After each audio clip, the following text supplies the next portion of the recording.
다음에 마이크를 우리 성경호 선생님 넘기면서 다음 논의를 한번 이어가도록 하겠습니다. 안녕하세요, 손정호입니다. 토요일에 오후에 청년 우파 이런 주제로 이렇게까지 많은 분들이 오신 줄 굉장히 특이한 경험이고, 이런 주제에 대해서 제가 여기저기서 얘기를 많이 했었는데 사실은 내용은 대동소이합니다. 제가 쓴 발표문을 아까 말씀하셨던 것처럼 자료실에 올려놨으니까 그걸 봐주시면 좋을 것 같고요. 오늘 제가 드릴 얘기는 사실 이우천 선생님께서 많은 부분을 해주셔가지고 크게 더 보탤 게 있을까 싶기도 합니다만은 그냥 제 이야기를 좀 해보려고 해요. 제가 이제 막 40대 초반이고 몇 년 전만 해도 2030 안에 묶일 수 있는 존재였죠. 한 20년 동안 2030이었습니다. 그리고 부산 출신이고 소위 삼복도로라고 불리는 찢어지게 못 사는 동네에서 중학교를 다녔습니다. 저희 어렸을 때는 이제 인터넷 이런 거 없었을 테니까 뭔가 더럽고 혐오스러운 표현들은 화장실 안에 가면은 낙서로 볼 수 있었어요. 그래서 정말 입에 담을 수 없는, 제가 이런 공식적인 자리에서 제 직함을 걸고 말할 수 없는 그런 것들이 남성 중학교 화장실에 넘쳐났었고, 그걸 해결하기 위해서 우리가 화장실 문을 뗐습니다. 그래서 저희 학교는 누구도 그 학교에서 똥을 쌀 수가 없었어요. 문이 없었기 때문에 그 안에서 담배도 피고 한다고 이제 그걸 다 뜯어버린 거죠. 그런 시절이었어요. 선생님들한테 이제 깜다고 만든 건 기본이고 발로 차이고 이러면서도 선생님한테 쌍욕하고 막 지금으로 보면 입에 담을 수 없는 발언들을 자기들끼리 하면서 웃기다고 낄낄거리고 은는이가 조사 빼고는 다 욕이었던, 그죠? 시발에서 시작해서 존나로 끝나는 그런 말들만 하던 시절이 있었습니다. 그리고 이제 제가 서울에 와서 서울 애들 참 얌전하다 이렇게 생각했지만 컨텐츠 별반 다르지 않았어요. 그러니까 이제 앞에 있을 때는 고상한 척 하다가 뒤에 가면 음담 패설하고 나쁜 얘기도 하고 자기들끼리는 이제 입에 담지도 못할 욕을 교수한테 하고 죽여버리고 싶다던가 시험을 이런 식으로 내냐 이러면서 그런 얘기도 했었던 것 같아요. 근데 그랬을 때 저는 이제 다른 의미로 제 10대, 20대는 개새끼였다고 생각합니다. 지금 되돌이켜 보면 저는 정말 지금 기준에서 봐서는 텔레비에 여러 번 나오고 이제 유튜브에 실려가지고 조리돌림을 당할 만한 짓들을 되게 많이 했었거든요. 예를 들어서 학교 앞에서 담배를 핀다던가 길방을 한다던가 이런 거 있잖아요. 지금은 상상도 못하죠. 저 여기 있는 학교를 다녔었는데 그 학교가 이제 저희가 이제 연희관이라는 건물이 있습니다. 거기까지 올라가려면 한 10분, 15분 걸어야 되는데 그 길을 걸어가면서 담배를 폈어요. 그 뒤에 있는 사람들 그 담배를 다 맡았거든요. 물론 욕했죠. 근데 우리는 어쩌라고. 이런 식이었어요. 그거랑 비슷한 게 예를 들어서 사회에 굉장히 불만이 많았기 때문에 그때도 이미 이제 기득권들이 다 가졌다고 생각했고 법이라는 건 있는 사람한테만 의미 있는 거고 없는 사람한테 없는 거고, 그래서 이제 저는 약자와의 연대라는 큰 핑계로 진보 진영에 소위 말하는 간접적으로 가담했고, 제가 다니던 학교에 또 이제 유명을 달리하신 선배님들도 계시고 그러니까 이건 나도 여기서 함께 몸을 바치자 이러면서 민중가요 부르고 가서 싸우고 죽창 던지고 했습니다. 그런 시절이었어요. 근데 이제 그런 걸 되돌아보면서 저는 물론 아직도 이제 진보에 있고 소위 말하는 극좌에 가깝다고 스스로 생각합니다만, 그럼에도 불구하고 나는 얼마나 확신범이었는가 라는 고민을 하게 돼요. 그러니까 아까 전에 인트로에서 말씀하셨던 거 보면 소위 말하는 우경화 내지는 극우라고 하는 사람들은 좀 확신범이잖아요. 아까 까미 같은 분들 소개해 주셨는데 그 사람들 뭔가 이유가 있어요. 그리고 회심의 순간이 있었고 어떤 자기가 믿고 있는 것들을 실현하기 위해서 정치적으로 행동한단 말이죠. 근데 그 사람을 지지하거나 혹은 그 사람과 함께 서 있는 모든 청년 남성들이 예컨대 그 사람과 같은 생각을 가지고 있을까? 혹은 그 정도 수준의 확신범일까? 아니면 어떤 굉장히 깊은 사상적 고민을 통해 가지고 그러한 결론에 도달한 걸까? 그렇게 생각해보면 저는 그렇지 않을 수 있다고 생각해요. 그리고 그런 사람도 있고 아닌 사람도 있겠다가 정답일 것 같아요. 그런 의미에서는 결국엔 스펙트럼의 문제인 거고, 우리가 청년 남성이라고 부르는 사람들도 굉장히 다양하다 이거죠. 제 친구들만 해도 그 당시에 제가 2030이던 시절의 친구들만 해도 저같이 극좌도 있지만 굉장히 극우적인 친구도 있고 한당고기 같은 거 믿는 무슨 극렬 민족주의자도 있고 별의별 사람들이 다 있었어요. 그 어느 날 친구가 술을 막 취해가지고 저한테 전화하는 거예요. 야, 5.18은 폭동이야? 그러는 거예요. 진짜 몰라서 물어본 겁니다. 이게 뭐 저도 DC 인사이드 하고 뭐 인터넷 커뮤니티 하고 PC 통신 시절부터 했지만 거기에 떠도는 많은 이야기들이 있고 그 많은 이야기들에 대해서 내가 모두 온전하게 판단을 내릴 정도로 우리가 모두 지적 능력이 뛰어나다거나 뭐 신념이 있다거나 그러지 않아요. 누가 이렇게 얘기하면 그런 것 같고 저렇게 얘기하면 저런 것 같아요. 커피 하루에 한 잔 마시는 게 괜찮다 그러니까 마셨다가 그 다음날 커피 한 잔 더 몸에 안 좋다 이러면 야 커피 마시면 안 되겠다. 이게 그냥 보통 전 디폴트 값이라고 생각해요. 그게 왜 정치적 문제에서 있어서는 다를 거라고 생각하냐는 거죠. 굉장히 흔들리는 존재들이고 이런 얘기도 있고 저런 얘기도 있을 때 쉽게 팔랑귀로 넘어가는 사람들이에요. 누가 막 폭동이라 그러고 거기에 막 간첩이 있었다 이런 식으로 얘기하면은 진짜 그런갑다 이렇게 생각하다가 저한테 전화해가지고 돼지게 혼난 다음에는 절대 그런 말을 얘 앞에서 하면 안 되겠다요. 회심한 게 아니라 에?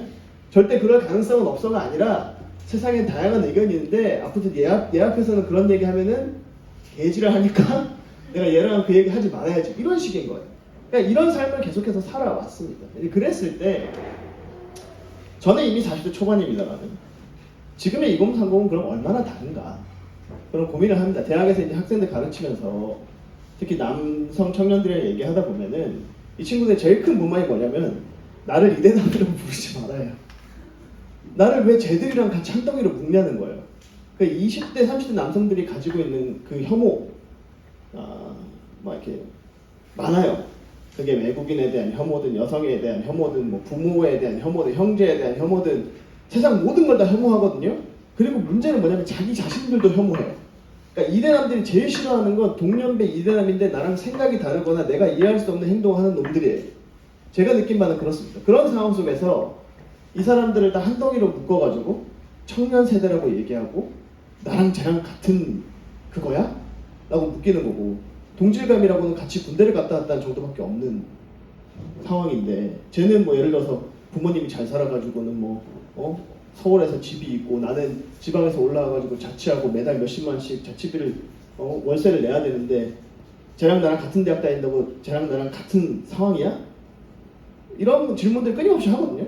우린 20대 30대 안에서도 자기 스스로도 스펙트럼을 나누고 우리는 같지 않고 같지만 다르고 이게 되게 많아요. 근데 이제 바깥에서 호명하는 거죠. 니들은 청년 남성이고 청년 남성들은 다 이런 존재들이고 그러니까 위험해 라고 얘기하는 거죠. 거기에 대한 억울함을 저한테 표명하더라고요. 그래서 그들이 선택한 전략은 제가 어렸을 때 똑같아요. 밖에 나오면 멀쩡한 척하고 그런 얘기가 허용되는 공간에서 자기들끼리 그냥 그런 얘기 하는 거예요. 그러니까 우리가 회사 가서 부장님 욕 안 하는 거랑 비슷한 거예요.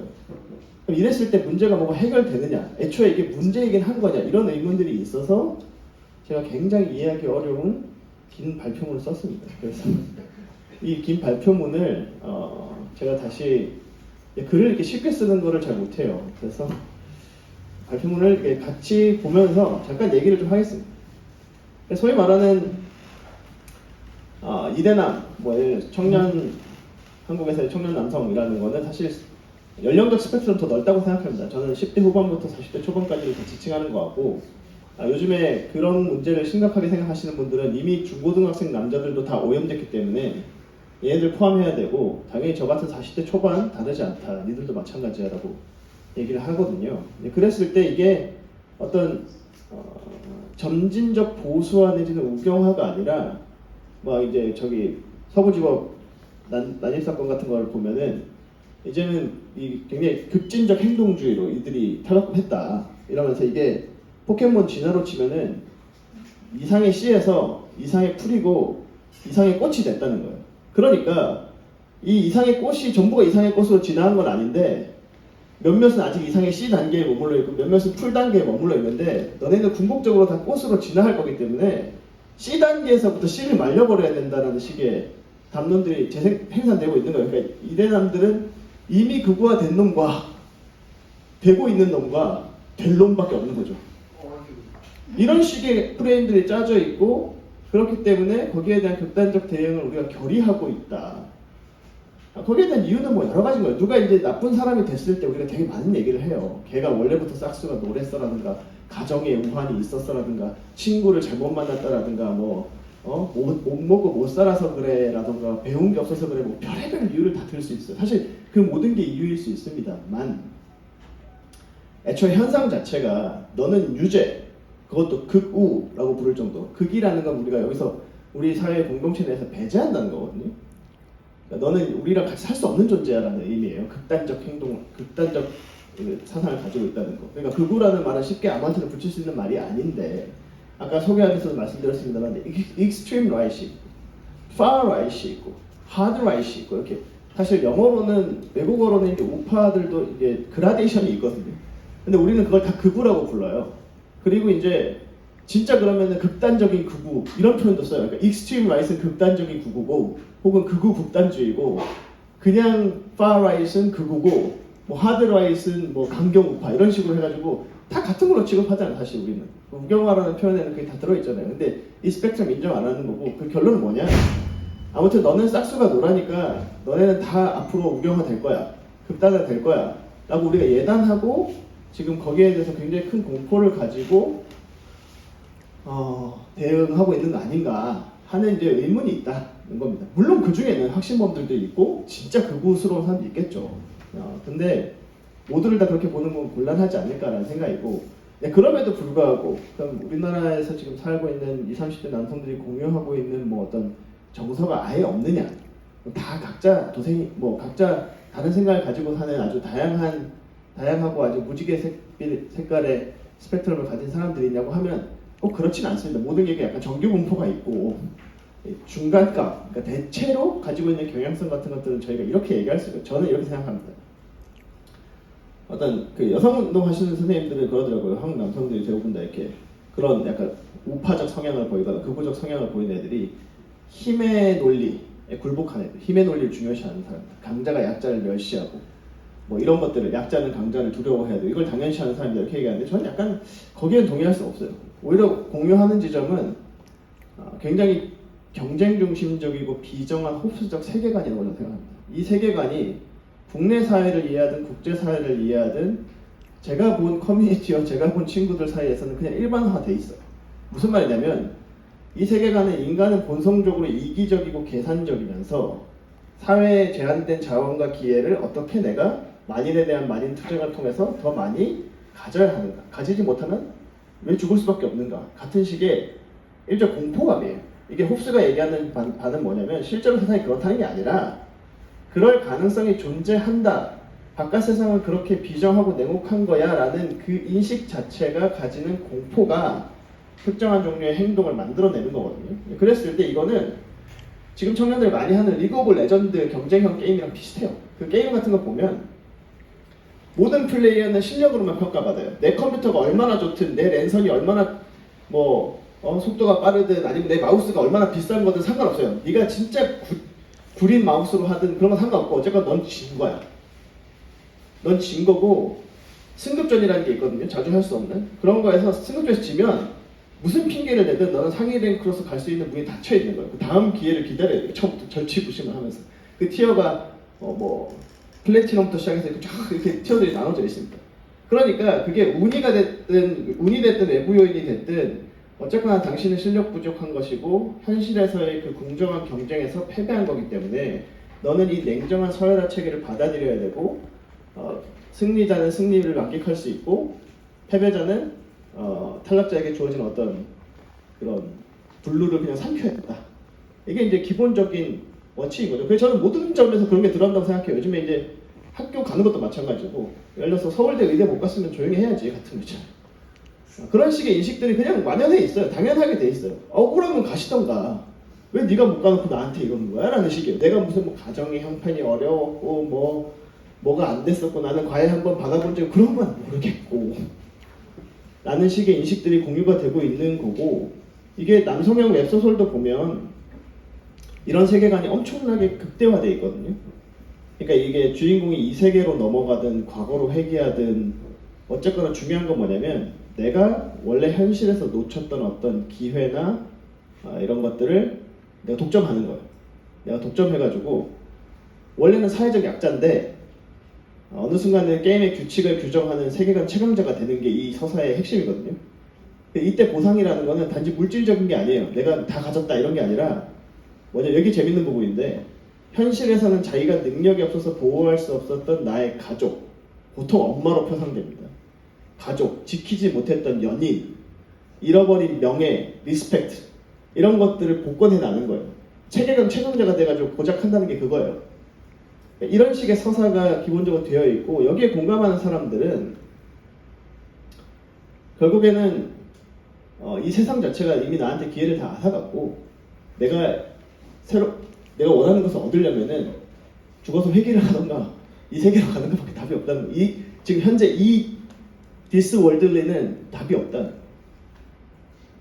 그렇기 때문에 이 사람들이 고작해야 가질 수 있는 거는 이 세계에 대한 불만을 안고 그냥 여기에 순응하고 살던가 여기서 승자가 되려고 노력하던가. 근데 노력으로는 안 되잖아요. 그러니까 뭐 코인을 해서 대박이 나든 뭐 부동산 투자를 해서 뭐가 아무튼 모르겠는데 말도 안 되는 식의 현실에서 있을 법하지 않은 무언가를 통해서 내가 갑자기 확 변하지 않는 이상에는 여기서 답이 없는 거예요.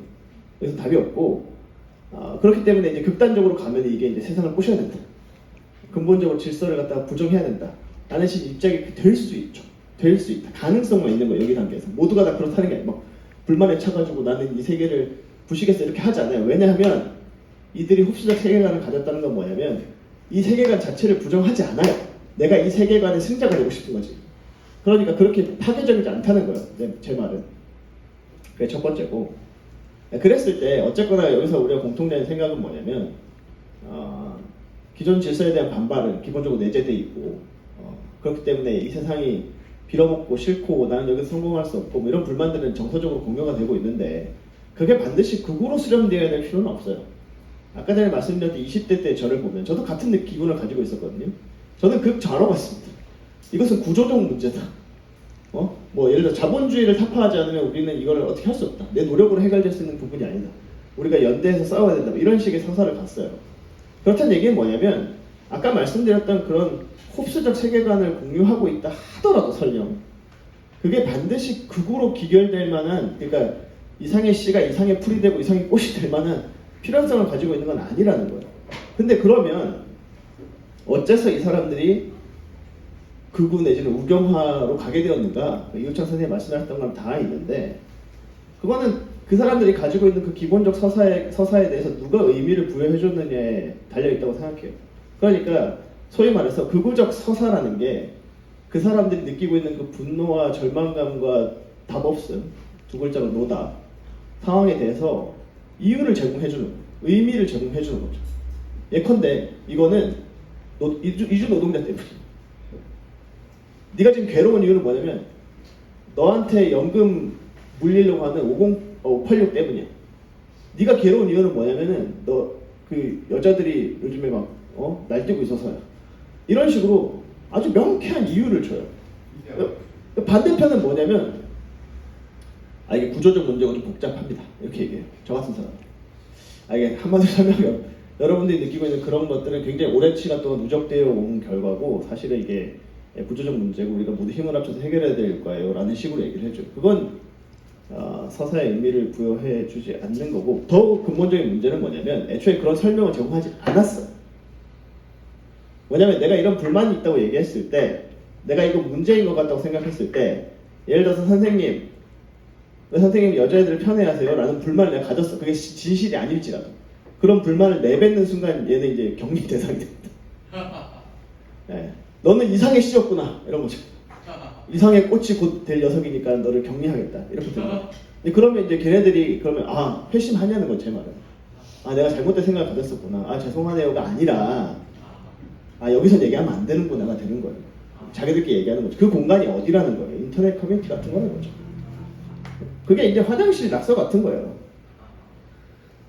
그러니까 원래 겉으로 보기에 멀쩡하고 실제로 멀쩡한 사람들 전혀 우리가 봤을 때 정신적으로 문제없고 건강한 우리 사회 청년들이 인터넷 커뮤니티에는 그딴 글을 쓸 수 있는 거예요. 저는 그렇게 생각해요. 그게 본심이 아닐 수도 있어. 본심일 수도 있고. 근데 그런 것들을 우리가 다 보면서 계속 놀라는 거죠. 여기에도 극우의 씨앗이 저기에도 극우의 씨앗이 온통 극우가 퍼졌다. 막 이런 식으로 얘기를 하는 거예요. 그런 상황에서 저는 이우창 선생님이 얘기했던 것처럼 어느 정도 측면에서는 이대남이라는 표현 내지는 청년 남성의 보수화, 우경화라는 건 사회적으로 만들어진 측면이 있다. 사회적으로 만들어진 측면이 있고 그게 당연히 아니 땐 굴뚝에 연기 안 난다고 아무런 근거가 없는 건 아니지만 이것들을 다 묶어가지고 이거 봐라 큰일 났다. 우리 사회가 이 지경에 이르렀다. 막 이런 식으로 얘기하는 거죠. 그리고 뭐 가끔씩 저한테 이제 고민 상담하시는 이제 선생님들 보면은 뭐 수업 시간에 어떤 남자애가 발표하면서 막 입에 담지 못할 표현을 담았다. 근데 저는 이제 그런 거죠. 저는 이제 시궁창에 살았던 입장에서는 저 어렸을 때도 그랬는데요. 예컨대 요즘에 범죄율 높다랑 비슷한 거예요. 아 요즘에 이게 젊은 애들이 막 무시무시한 범죄를 일으킨다 이러거든요. 근데 우리나라 전쟁 끝난 지 그 50년대 60년대 신문 보면은 중학생이 서로 칼로 찔러 죽여요. 그런 신문이 남아 있습니다. 그때는 폭력이 더 만연했던 시기였고 웬만한 그냥 학교들끼리 맞짱 뜨고 싸움하는 거는 신문에 안 실려요. 그건 그냥 일상적으로 벌어진 일이야. 근데 지금은 그게 막 난리가 나요. 대서특필들 우리 애들 큰일 났다 이러면서. 그런 측면들도 있다는 거죠. 그래서 이제 저는 그런 식의 갈라치기 하고 이제 혐오의 정치를 이용하는 사람들이 이들의 어떤 좌절된 욕구에 대해서 의미를 부여해 줌으로써 이들을 동원해 나가고 있는데, 근데 말씀하셨던 것처럼 잘 동원이 안 돼요. 저는 제가 가지고 있는 청년 남성에 대한 가장 핵심적인 키워드 중에 하나는 절대 뭉치지 않는다. 여기는 뭉치면 죽는다, 흩어지면 산다의 세계관을 가지고 있기 때문에 웬만해서 뭉치지 않고, 인터넷 커뮤니티 PC통신 시절에는 우리의 목적이 뭐였냐면 바깥 세상에서의 인맥을 이어나가는 거였거든요. 그러니까 PC통신에서 이렇게 채팅해서 친해진 다음에 우리 만날까요? 그래서 오프가 당연한 거였어요. 지금 인터넷 커뮤니티의 특징은 뭔지 아십니까? 침묵질 금지입니다. 그 침묵질에 대해서 비속어로 존목질 이렇게 얘기합니다. 너무 싫어서 하지 마. 침묵질 하지 마라. 그 다음에 정치질 하지 마라. 이거에 뭐냐면 이걸 바깥에서 커뮤니티를 이어나간다거나 우리가 뭐 한 덩이로 뭉친다거나 유대와 연대를 만들어 나가는 그런 거 싫어하는 거예요. 그러면 커뮤니티가 깨진다고 생각해요. 여기는 그냥 익명성에서 서로 딴 데서 하지 못할 이야기들을 하면서 서로 낄낄대는 그런 장소다라는 게 되어 있고, 그런 의미에서 저는 오히려 매우 놀라운 지점은 그 청년 남성들 중에 그런 일반적 세대적 감성을 공유하는 청년 남성들 중에 어떻게 일부는 동원이 돼가지고 서부지법 같은 데까지 오게 되었는가. 저는 그게 더 신기한 거 같아요. 그래서 커뮤니티 안에서도 되게 의문이에요. 예를 들어서 극우파 시위를 하는데 거기서 춤췄던 청년들 있죠. 그들에 대한 남초 커뮤니티의 반응은 쟤들은 얼마 받고 저길 갔을까 였던 거예요. 자기들끼리 이렇게 얘기해요. 너는 얼마 받으면 갈래? 이런 거죠. 100만 원이면 간다. 뭐 이런 사람도 있고, 100만 원 너무 적지 않나? 얼굴 까면 얼마? 뭐 이러고 있어요. 그 정도로 확신범적 성격이라기보다는 그냥 그런 사람들이 되게 많고, 그래서 커뮤니티 참여자라는 건 결국엔 익명성 뒤에서 막 과격한 발언을 하지만 실상생활에서는 조용할 수 있는 사람들이고, 근데 다만 유튜브라는 게 좀 생기고 아프리카 TV 같은 게 생기고 약간 그 인터넷 극우 유튜버들 데마고그들이 생기면서 그 사람들이 이제 동원해내는 힘은 좀 확실히 있는 것 같아요. 그 사람들 확실히 있는 것 같고, 그게 이제 행동으로 만들어내기도 하는데, 저는 심지어 그에게 혹해서 행동을 했다 하더라도 거기에 따라갔던 사람들, 거기에 동조했던 사람들이 얼마만큼 확신범인가, 심지어 유튜버 그 자신도 얼마만큼 확신범인가에 대해서 의문이 있어요. 우리 다 그런 얘기 하잖아요. 쟤들 다 돈 벌려고 하는 거다. 그게 사실일 수 있어요. 왜냐하면 이 흡수적 세계관에서는 돈을 벌면 무엇보다 중요하거든요. 내가 좌파냐 우파냐는 중요한 게 좌우를 떠나서 돈은 중요하다. 이런 식인 거예요. 그러니까 저놈이 사기꾼일지어도 비싼 집에 산다는 건 존경할 만하다라든가 뭐 이런 거 있잖아요. 그런 세계관이 공유되기 때문에 저는 그런 부분들에 대해서 우리가 좀 이해할 필요가 있다라는 생각이 좀 들고, 물론 여기다 뭐 면죄부를 주자는 건 아니에요. 이 사람들이 보수나 우파라는 표현과 엮이고 극단주의를 엮이는 데 다 이유가 있습니다. 그래서 원래 우파가 선점하고 있었던 어떤 가치들과 공명하는 측면도 있고, 원래 보수주의자들이 가지고 있던 성향들과 공명하는 측면도 있어요. 근데 이게 막 뒤섞여 있어요. 제가 봤을 때 일관된 사상적 체계를 가지고 있는 게 아니에요. 그러니까 아까 말씀하셨던 것처럼 어떤 측면에서, 예를 들어서 여성에 대해서는 굉장히 안티페미니스트인데 또 그렇다고 자기 아버지 세대식의 보수 가부장적은 또 싫어. 이런 식으로 돼 있어요. 그게 또 뭐 예를 들어서 의료보험이나 뭐 이런 거에 대해서는 되게 긍정적. 그건 해야지. 근데 외국인들, 검은머리 외국인들이 와가지고 혹은 이주 노동자들이 와가지고 우리 보험을 축내는 거 싫어. 뭐 이런 식으로 이제 굉장히 다층적이거든요. 근데 그것들을 뭐 보수니 우파니라고 이름 붙이기가 좀 되게 애매하다라는 생각이고, 그래서 이제 결론은 우리가 기존에 봐왔었던 어떤 보수, 우파, 좌파의 구분에 이렇게 딱 들어맞는 뭐 복사판이라든가 재생산이라든가 그쪽으로의 포섭 이렇게 설명할 수는 없고, 그냥 독립된 한 집단으로 볼 수 있냐도 전 사실 의문이긴 한데, 그렇게 본다면 생각보다 이 사람들 일관되지 않고 다양할 수 있고 어떻게 보면 잘 설득될 수 있다라는 측면들이 있습니다. 그리고 이제 제가 마지막으로 더 하고 싶은 얘기는 제가 정치 철학 전공한 사람이다 보니까 어려운 얘기도 해야지 이제 좀 가오가 살거든요. 그래서 그런 얘기 좀 하면 한편으로는 우리가 아까 말씀드렸던 맥락 속에서 생각하는 거는 가치 전도 현상이에요. 그러니까 한 세대한테 진보적으로 인식됐던 게 다음 세대한테 오히려 보수적인 게 될 수 있잖아요. 예컨대 우리 586들이 얘기했던 것들이 지금 세대한테는 되게 보수적일 수 있거든요. 공정 이런 거 얘기했을 때 되게 싫어하거든요. 알레르기 막 보이거든요. 예를 들어서 우리가 공항에 우리 인천공항 정규직화 너무 당연한 가치. 모두가 다 정규직이 돼야지. 비정규직 없는 세상이 돼야 되는 건데 라고 얘기하는데 이제 젊은 세대 입장에서는 왜 쟤만 정규직화 시켜준다. 제가 처음부터 정규직 간 것도 아닌데 지금 안 그래도 정규직 자리 부족한데 왜 쟤만 네가 위에서 내려꽂듯이 정규직을 시켜주냐. 불공정하네. 이런 거예요. 그런 식으로 가치가 좀 다르다는 거죠. 그러니까 지금 보면 그런 의미에서는 사실 하나의 세대가 청년기 때 구축한 가치 체계가 그 세대한테는 해방적이고 진보적일 수 있는데 그 다음 세대 입장에서는 이미 만들어진 기득권에 놀릴 수 있다는 거예요. 그래서 이쪽에서 보면 성미산 마을 같은 거 우리는 아름답게 느끼는데 이쪽 입장에서 봤을 때는 성미산 마을이야말로 적폐인 거예요. 그러니까 그런 식이 될 수 있다는 걸 우리가 인정한다면 정당은 기회를 줘야죠. 그럼 니들이 생각하는 가치는 뭔데? 니들끼리 물고 뜯고 싸우면서 얘기해봐 이래야 되는데 우리가 지금 하고 있는 건 그런 얘기 하면 안 돼. 저 그 얘기는 위험한 얘기예요. 내가 만들어온 요 틀 안에서만 논의해. 라는 식의 상황이고 그 틀 안에 들어가기 싫어하는 사람들은 당연히 안 들어가죠. 그러니까 제도권 정치의 안으로 못 들어간 이유가 제도권 정치가들이 나쁜 사람들이어서도 있겠지만 그게 아니라 제도권 정치에서 그러니까 공적 영역에서 할 수 있는 언어라는 게 굉장히 테두리가 쳐져 있어요. 그래서 그걸 벗어나는 이야기는 여기서 하면 안 되는 거예요. 그럼 옛날로 치면 화장실에 가서 낙서로 얘기하는 수밖에 없는 거고 요즘으로 치면 커뮤니티 가서 똥글로 할 수밖에 없는 거예요. 그래 놓고는 왜 니들은 의견을 표현하지 않니? 말을 한번 해보렴 이렇게 얘기하는 거죠. 그리고 말하면 놀래고 아니 어떻게 그런 말을 이게 반복되고 있는 거예요. 그래서 제가 이제 제목이 대화 불가능 시대의 청년인데 대화 불가능이라는 게 애들이 뭐 말을 못해가지고 불가능하냐 뭐 이런 얘기 하죠. 그런 게 아니라 어느 세대보다 많이 배우고 어느 세대보다 똑똑한 세대란 얘기를 하잖아요. 지금 청년들 남성들도 제가 봤을 때는 저희 때보다 낫거든요. 진짜 열심히 해요. 저희 때 좀 놀았어요. 저는 대학 가면 노는 거라 생각했었거든요. 지금 학생들 가르쳐보면 진짜 미친 듯이 공부합니다. 남자애들도 군대 가기 전인데도 우리는 이제 군대 갔다 오면 그때서야 나의 선동열 방어율 수준의 성적을 메꾸기 위해서 막 수업도 들어가고 그러니까 수업을 열심히 듣는다는 게 아니라 수업에 들어간다는 거죠. 그런 시대였거든요. 지금 애들은 전출은 기본이에요. 레포트 다 냅니다. 그러고 씨 받아가요. 울어요. 재수강해요. 이런 삶을 살고 있어요. 이런 삶을 살고 있는 애들한테 못 배워서 그렇다느니 뭐 몰라서 그렇다니 이런 얘기하기엔 제가 봤을 때 좀 고상한 말로 좀 짜치고요. 애들은 진짜 미안한 얘기고요. 오히려 그들이 그런 목소리를 내거나 하는 것들을 악으로 치부하거나 조롱하거나 뭐 이런 것도 이제 문제인 거예요. 그들의 혐오를 내버려 두는 것도 문제지만 그만큼 같은 문제다.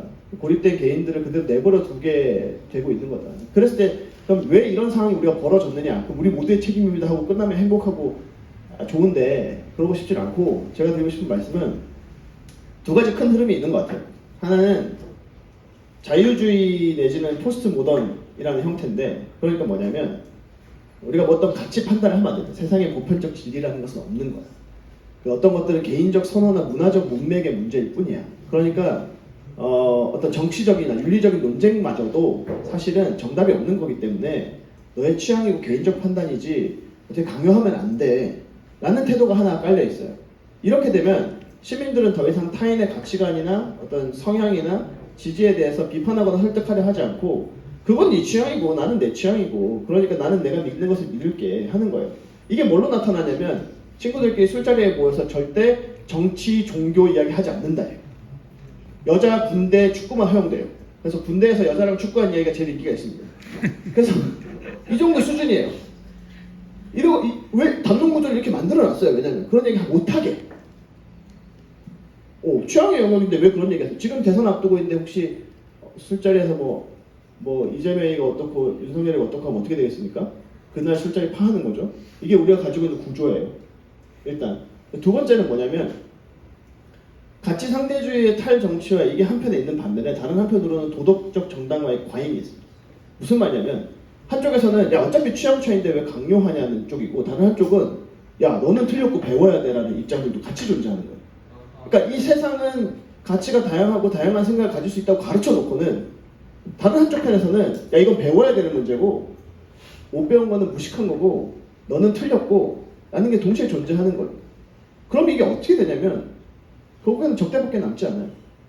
그러니까 밀 같은 사람들은 사실은 이 담론의 시장에 내버려 두면 헛소리는 가라앉고 좋은 소리만 남을 거라고 일종의 담론의 자유시장 같은 걸 얘기했는데 지금 우리가 만들어진 이 디지털 커뮤니티 세상 속에서는 우리가 다 같이 모아서 얘기하는 게 아니니까 여기 요 그룹은 여기서 얘기하고 요 그룹은 여기서 얘기하고 하니까 반향심 효과만 있지 이렇게 다 같이 우리가 사회적으로 뭐 합의가 된 그런 가치는 없거든요. 이런 상황 속에서 이 두 가지가 충돌하는 거예요. 다 각자 다른 생각이라며 이렇게 얘기해놓고 아니 근데 그 생각은 틀렸어. 뭐 이 싸움을 하고 있는 거죠. 그럼 여기서 사람들이 무슨 기준을 찾을 수 있고 무슨 판단을 할 수 있겠습니까? 그럼 냉소밖에 없는 거죠. 에라이 모르겠다 뭐 이런 거죠. 그럼 남는 건 아까 얘기했던 흡수적 생각밖에 없는 거예요. 모르겠고 나는 돈 많이 벌고 잘 살 거야. 그거밖에 없어. 아 근데 대학을 잘 못 갔네? 시작부터 망했네? 이러고 있는 거예요. 네, 그런 상황에서 다시 해야 될 거는 대화밖에 없는데 이게 이제 제가 어려운 말로 얘기하면 이런 겁니다. 제가 아팠고 병원에 가면 선생님이 스트레스 받지 마시고 푹 쉬세요 이러거든요. 스트레스 받고 푹 못 쉬어서 여기 와 있는 건데요. 이런 거예요. 지금 우리 사회가 아까 얘기했던 것처럼 대화가 상실되고 이 지경에 이를 수밖에 없는 상황이기 때문에 우리가 그걸 우경화라고 부르든 극우라고 부르든 아무튼 청년 남성들이 대표되지 못하고 이제 우리 사회에 공적으로 지목되는 상황에 처한 건데 그들과 다시 대화를 하고 뭐 그들과 함께 공론해서 우리가 함께 할 수 있는 가치를 만들어보자 이렇게 얘기하는 게 가능하겠냐는 거죠. 그런 비관적 이야기로 끝내겠습니다. 감사합니다.